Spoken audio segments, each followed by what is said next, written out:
The Vietnamese resistance war against America, the darkness that could not be defeated. When the United States sent its troops to Vietnam in the early 1960s, many believed it would be just a swift military campaign. Armed with advanced technology, precision bombs, combat helicopters, and well-trained soldiers, they thought victory would come in just a few months. But what they faced was something entirely different. Vietnam was not an ordinary battlefield. For American soldiers, it was a slow-moving tropical hell, where the jungle, the climate, the insects, and the darkness itself became enemies. The moment they set foot on this land, they realized that the nature of Vietnam did not welcome them. It fought against them. The humid air quickly drained their strength.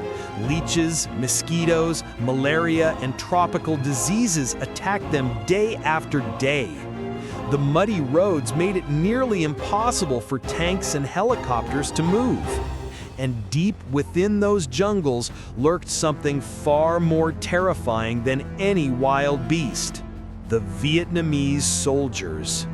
The Viet Cong guerrilla forces hid deep within the jungles, blended into the villages, and lived among the people.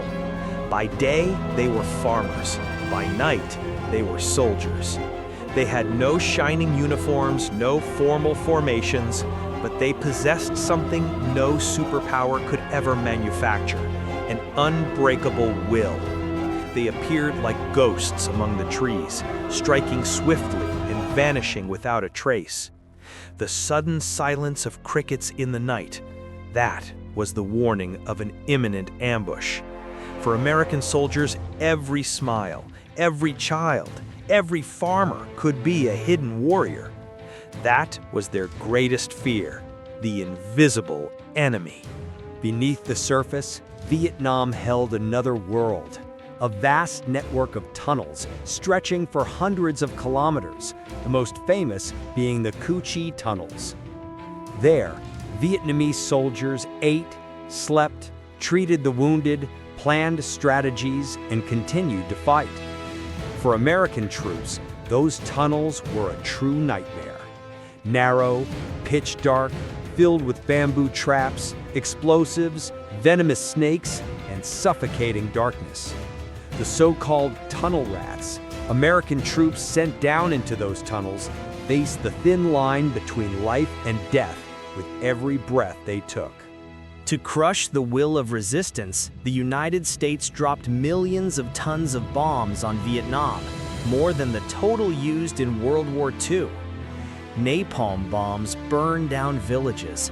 Lush green forests turned into oceans of fire.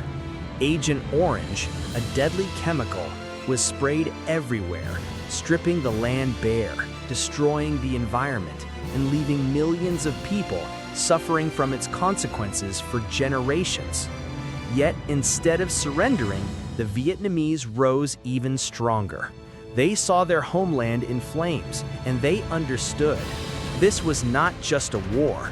It was a fight for survival, a battle against a new form of colonialism. For many young American soldiers, barely 18 or 19, the darkness of Vietnam was pure terror.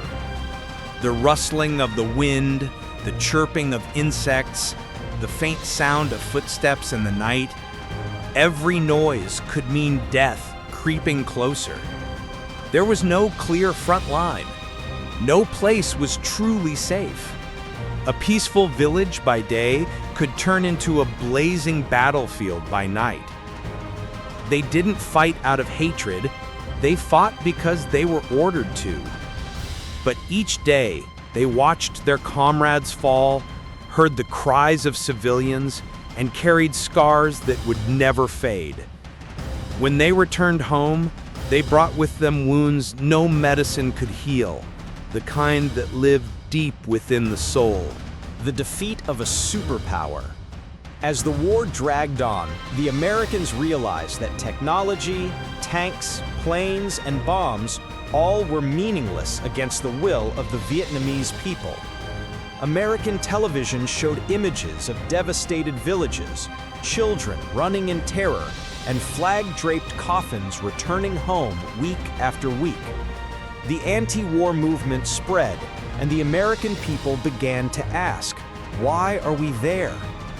In the end, the United States was forced to withdraw its troops. But for many veterans, the war never truly ended because the enemy they brought home was not the Viet Cong, but the fear that lived on forever in their minds. The resistance war against America stands as one of the most tragic yet heroic chapters of the 20th century. A superpower was ultimately humbled by the will and courage of a small but unyielding nation. The world learned an eternal truth. Technology can destroy weapons, but it can never destroy the human spirit.